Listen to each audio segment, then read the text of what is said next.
Fala, meu aluno, consegue tudo certo? Aqui quem fala é o professor Javerson Giacomuzzi. Estarei ministrando com vocês as disciplinas referentes ao direito penal, focado nos concursos para guardas municipais da nossa casa Consegue Concursos. Logo depois da vinheta, a gente continua o nosso papo.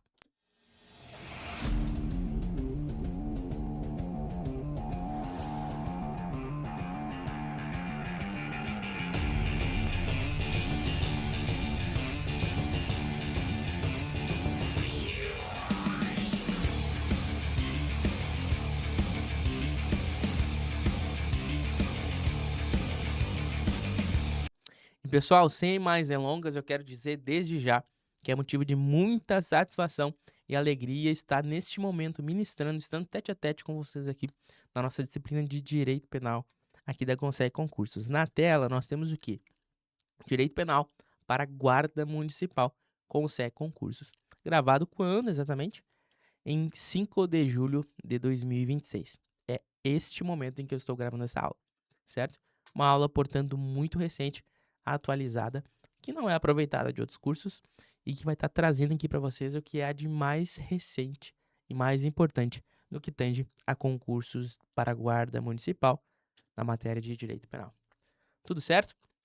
Vamos avançando aqui. Para quem não me conhece, como eu disse, me chamo Javerson Giacomuzzi, sou professor da casa aqui de Direito Penal e trouxe, né, para fins de, como eu posso dizer, de confiança entre nós, alguns aspectos da minha trajetória até o momento. Pessoal, a gente vai construindo, é uma via de mão dupla, toda essa situação de confiança do aluno, do professor, e os resultados virão e serão surpreendentes, eu garanto a vocês, certo? Mas para quem não me conhece ainda, fui aprovado e nomeado em sétimo lugar para técnico no Ministério Público ainda durante a Faculdade de Direito, em 2021.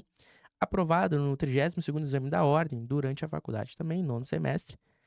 É bacharel em Direito pela Pontifícia Universidade Católica do Rio Grande do Sul, a nossa PUC. Sou advogado, então, há 4 anos. Aprovado também oficial de justiça 2023. Pós-graduado em Direito Processual Penal e Direito Penal pela Universidade São Judas, São Paulo. Pós-graduado em Execução Criminal. Concurso aprovado recentemente na primeira fase para fins de teste e ambientalização. Ambientação, acho que é melhor, né?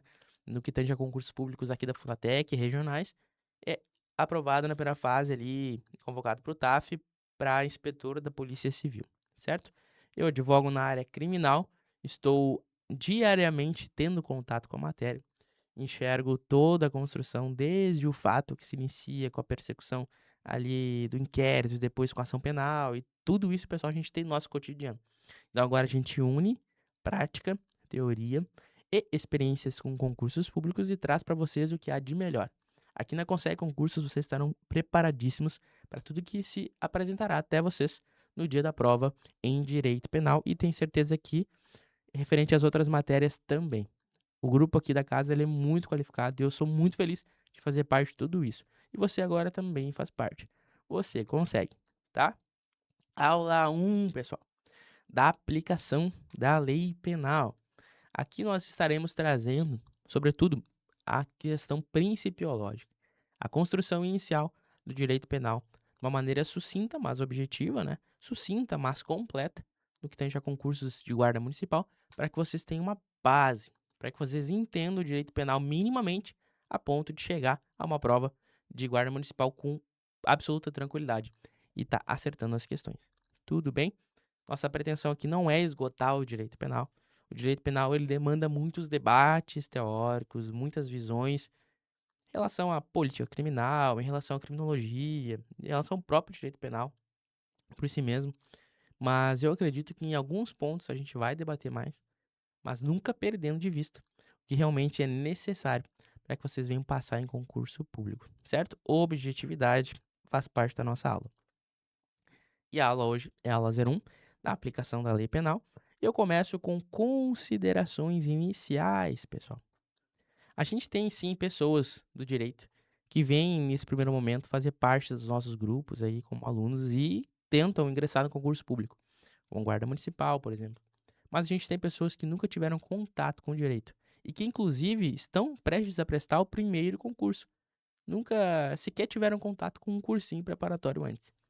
Então, a gente começa com considerações iniciais para trazer fresco a memória daquele que já estudou sobre isso e também trazer uma novidade muito boa para aqueles que estão de primeira viagem em relação a direito penal. Considerações iniciais. Vamos começar aqui do zero inicial, absoluto. Mas vocês verão que logo, logo estaremos avançando muito bem, certo? Eu tenho dois círculos na tela. Num deles, eu vou dizer que nós temos o direito público. O direito público.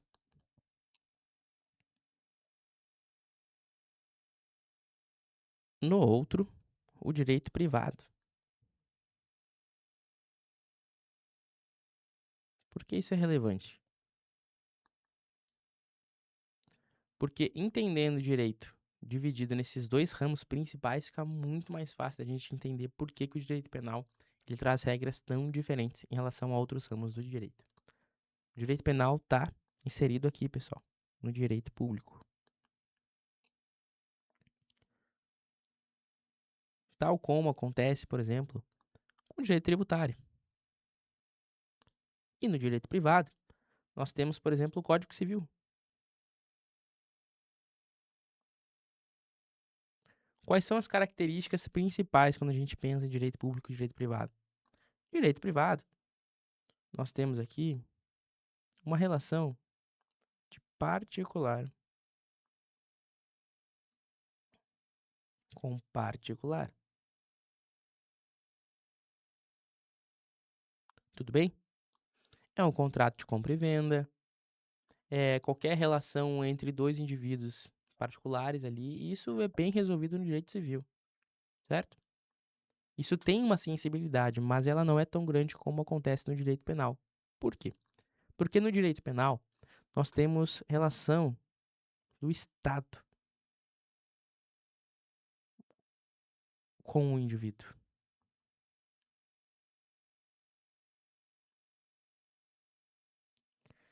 A gente tem uma relação, pessoal, do Estado, que é detentor do que nós chamamos de jus puniendi. O que é o jus puniendi? É o direito de punir. Esse Estado vem e começa a estabelecer parâmetros para os relacionamentos entre os indivíduos e entre o próprio Estado com o particular, com o indivíduo. Ele vem numa situação de superioridade. Hoje nós bem sabemos que não é possível que nós façamos justiça com as nossas próprias mãos. Já pararam para pensar sobre isso? Por quê? Porque hoje nós delegamos, nós entregamos ao Estado, e o Estado não tem corpo, não tem cheiro, é uma ficção jurídica. Nós entregamos ao Estado o direito de punir, o jus puniendi. Já ouviram esse termo? Então, o Estado, quando ele é provocado, diante de uma situação que nós, indivíduos, consideramos injusta, ele tem o direito de punir, delegado pela sociedade, um contrato social. E ele vem na figura do delegado, do promotor, do juiz, vem com todo esse aparato estatal para fazer valer a força do Estado em face de um indivíduo. Neste caso, alguém tido por criminoso. Neste fato, alguém que não observou as regras da nossa sociedade, que veio a cometer, isso gerou um fato que é considerado um crime. E quem vai punir esse indivíduo por isso é o Estado, que está aqui em cima. Só que para esse Estado ter legitimidade e agir dentro de uma legalidade perante toda a sociedade, ele tem que, além de estabelecer regras, seguir essas regras. E isso tudo começa a se desenhar de uma maneira muito mais sensível quando a gente pensa em direito penal. O direito penal, o jus puniendi, a ação do Estado em face do indivíduo delinquente é o que retira desse indivíduo a sua liberdade de ir e vir. Aqui a gente começa a trabalhar, diferente lá do processo civil, diferente do direito privado, diferente da relação de particular com particular. Nós temos a pecúnia, nós temos o dinheiro sendo a forma de indenizar um ao outro, a forma de empregar um ao outro, uma obrigação com algo. No direito penal, nós temos algo muito mais sensível. A possibilidade de o Estado, com a sua mão grande, infligir, imputar, restringir, privar alguém da sua liberdade. E é por isso que para grandes poderes, como vocês bem sabem, existem grandes responsabilidades, pessoal. E é sobre essas responsabilidades, é sobre esses princípios, é sobre tudo que vai sendo construído a partir daqui que nós vamos entender o Estado Democrático de Direito trazendo regras constitucionais, depois replicadas infraconstitucionalmente, amarrando a mão do Estado, falando para o Estado: você pune, você faz justiça pelas nossas mãos, como se fosse nós. Delegamos a vocês, mas você tem que seguir regras. E isso começa a aparecer de uma maneira muito mais clara. E a gente vai ver tudo isso a partir de agora. Foram considerações iniciais para que nós possamos distinguir o direito penal dos demais ramos do direito inseridos no direito privado, certo? Que é aquela situação que a gente vê no dia a dia, do indivíduo que foi lá e raspou no carro do outro que estava no estacionamento do mercado, e que foram para a justiça, e que aquele foi condenado a pagar este. Aqui a gente está falando de direito penal, pessoal. Aqui a gente está falando de uma pessoa que vai para a cadeia, que vai ficar um tempo lá dentro. É outro raciocínio, muitas vezes. E eu quero fazer com que vocês pensam com a cabeça do direito penal, para que vocês tenham facilidade e muita também velocidade para resolver as questões de uma maneira muito mais facilitada. Considerações iniciais são essas. E a gente começa o nosso estudo pelo princípio da legalidade. Princípio da legalidade. Princípio este que está previsto no artigo 1º do Código Penal. Professor, o que é um código? Pessoal, temos alunos aqui que não sabem o que é o Código Penal. E tá tudo bem. A gente vai rapidamente estar trazendo para vocês algumas informações para que vocês se sintam mais habituados. Aqui eu tenho um energético verde que buga um pouco com o nosso fundo verde. E não tem nada a ver com a aula. É só que eu fiquei com sede. Mas o que tem a ver com a aula, pessoal, é esse artigo 1º aqui. E é o pontapé inicial. Código Penal é um conjunto de artigos, de regras, que compõem um código penal, que trazem regras penais, certo? Já ouviram falar em Constituição Federal? Ela é a lei mãe. Dela emana toda a legalidade do sistema. Depois a gente vai ter a legislação infraconstitucional abaixo da Constituição. Vocês vão estudar muito isso na matéria de direito constitucional, certo? E a gente vai ter as leis ordinárias, leis complementares, abaixo da Constituição Federal. Depois você vai ter as emendas constitucionais. Enfim, depois, abaixo da grande trincheira das leis, as portarias, os decretos, enfim, isso tudo vai sendo trabalhado. Para direito penal, pesquisem no Google o seguinte: CP Planalto. E a partir disso, acompanhem comigo a leitura do artigo 1º. Segundo o qual, não há crime, não há o que? Crime. Não há crime sem lei anterior que o defina. Não há pena sem o que? Prévia cominação legal. Pessoal, para quem já estuda há algum tempo, já deve saber que esse artigo 1º do Código Penal, ele é uma cópia direta do artigo 5º, inciso 39 da Constituição Federal, segundo o qual também temos que não há crime sem lei anterior que o defina, nem pena sem prévia cominação legal. E a partir deste artigo, nós temos alguns princípios decorrentes. O principal deles, pessoal, é entender essa parte não há crime sem lei como princípio da legalidade. Tudo bem? Agora, sem lei anterior, estamos falando do princípio da anterioridade. A gente já vai trabalhar melhor sobre isso. Certo? E isso tudo aqui, pessoal, quando a gente fala em lei, ainda não é qualquer lei. É uma lei ordinária ou complementar. Isso tudo significa o quê? Princípio da reserva legal. Mas a gente trouxe um slide bonitinho esse estudo para vocês. E a gente acompanha a partir de agora, então, pessoal. Temos o quê? Princípio da legalidade. O grande princípio aqui, que é traduzido exatamente pelo artigo 1º, tá?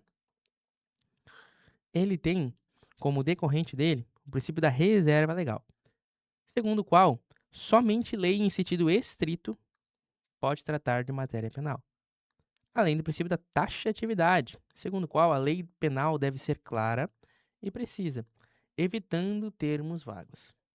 Certo? Professor, o senhor está trazendo aqui para gente, primeiro, uma consideração inicial, dizendo que o direito penal ele é muito mais sensível, porque ele vai ter que tratar exatamente da restrição, da privação da liberdade de alguém. Tudo bem? E que quem tem o poder de punir alguém, atualmente, é o Estado, que tem o jus puniente, foi delegado por toda a sociedade. Ou seja, alguém tem um comportamento diverso que vai contra a lei, comete um crime, quem vai lá punir ele é o Estado. Tudo bem, professor, estou entendendo. Também entendi que para grandes poderes tem grandes responsabilidades. O Estado tem todo esse poder, portanto, ele tem muitas responsabilidades que se traduzem como? Com leis, com amarras do direito penal. E a primeira delas, professor, o senhor disse para nós que é o artigo 1º do Código Penal, que diz que não há crime sem lei anterior, que o defina, e não apenas sem prévia combinação legal. E o senhor disse que tudo isso traduz o princípio da legalidade. Perfeito. Vocês estão indo muito bem até aqui. Temos mais princípios também aqui. Como eu disse, princípio da anterioridade, princípio da reserva legal. Ou seja, pessoal, uma pessoa não pode ser punida por algo que ela tenha cometido sem de que antes dela ter cometido isso, realmente existisse uma lei dizendo que aquilo é crime, certo? Porque se isso não fosse verdade, poderíamos ter uma perseguição em relação a alguém. Poderíamos ver o Estado com uma discricionariedade trazendo uma perseguição. Olha, fulano, tu fez isso? Fez. Agora eu decidi que isso é crime, tá? Então eu vou te punir agora. Com a lei que eu também vou inventar agora.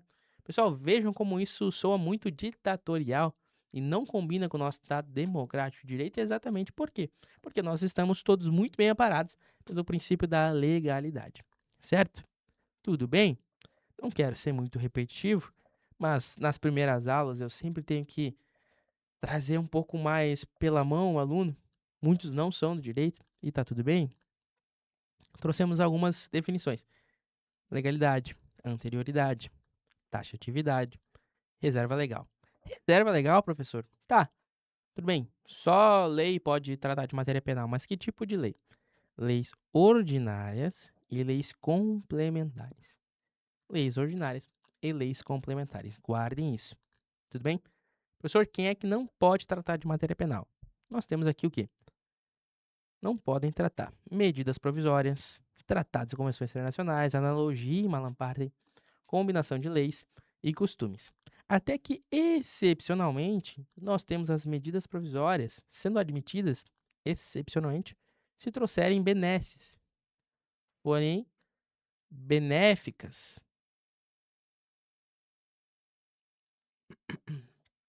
ao réu. Tudo bem? Professor, preciso saber isso para concurso de guarda? Só essa informação que eu te trouxe. Mas a regra é, pessoal, que nós não podemos tratar de matéria penal por meio desses institutos. Medida provisória, tratados e convenções internacionais, analogia e malempartem, combinação de leis e costumes. Certo? Certíssimo. Pessoal, já na tela, uma questão de guarda municipal do ano de 2025, portanto, muito recente. E vocês vão ver que apenas com o que a gente trabalhou até aqui, a gente já consegue resolver uma questão de guarda municipal. Querem ver? Banca IDIB, 2025, Guarda Municipal. De acordo com o artigo 1º do Código Penal, não há crime sem lei anterior que defina, não apenas sem prévia combinação legal. Desse artigo se extrai um princípio, aspas, preceitua basicamente a exclusividade da lei para a criação de delitos e contravenções penais e combinação de penas, possuindo indiscutível dimensão democrática, pois revela a aceitação pelo povo, representada pelo Congresso Nacional, da opção legislativa no âmbito criminal. Pessoal, eu vou dar um zoom aqui. E nós temos as assertivas que explicariam, denominariam, melhor dizendo, o princípio que foi tratado aqui. A. Princípio da individualização da pena. Falamos nele até o momento? Não, não falamos. É um princípio que existe? Existe, certo? Mas não nos convém aprofundar sobre ele agora. Só saibam que a individualização da pena é o que faz, por exemplo, com que para um primário haja uma pena diferente, menor, para o reincidente. Já ouviram primário e reincidente? Vamos chegar lá. Pela individualização da pena, por mais que tenha 3 ou 4 pessoas envolvidas no crime, cada uma vai ter uma pena dosada, conforme as suas condições pessoais. Uma pena justa, individual. É o princípio da individualização da pena. Mas não é o que nós estamos buscando aqui. Buscando. B. Princípio da humanidade. Olha, professor, não comentamos dele. Então, não me parece. Princípio da ofensividade. É um princípio de direito penal, mas também não traduz aqui. Agora, princípio da reserva legal. É o nosso gabarito letra D. Tudo bem? Princípio da reserva legal, que nos diz que somente lei em sentido estrito é capaz de tratar de matéria penal. Só pode tratar, ou seja, legislar sobre, trazer regras sobre leis em sentido estrito, que são leis complementares ou leis ordinárias. Tudo bem? Avançando aqui, nosso conhecimento. Professor, norma penal em branco. O que eu preciso saber de norma penal em branco para eu ir bem nos concursos de guarda municipal? Pessoal, vamos ler um conceito? Norma penal em branco é a norma penal que traz a proibição principal, mas precisa de um complemento para ser aplicada. Exemplo: a lei diz que é crime vender determinada substância proibida, mas a lista das substâncias está em outro ato normativo, como ocorre com o quê? Lei de drogas. E esse é o principal exemplo. Vocês sempre verão, ou quase sempre, numa esmagadora proporção, a norma penal em branco sendo relacionada diretamente com a lei de drogas. Por quê? Porque a lei de drogas, também chamada de lei de tóxicos, diz pra gente que é delito de tráfico de drogas, por exemplo, produzir, vender, comercializar ali droga. Mas não diz o que é droga, pessoal. A gente vai ter uma portaria depois trazendo pra gente o que é as drogas. É uma lista que está sempre mudando, certo? Então, isso é o quê? É uma norma penal em branco. Ela existe, a lei de droga existe, mas ela precisa ser complementada, certo? Diz o que é crime importar droga, que é comercializar droga, mas não diz o que é droga. A gente vai ter um complemento. Ela é uma norma penal em branco, certo? Avançando, pessoal, nós vamos agora tratar de lei penal no tempo. Mas, pessoal, vamos fazer um corte aqui no nosso bloco e a gente continua no próximo bloco.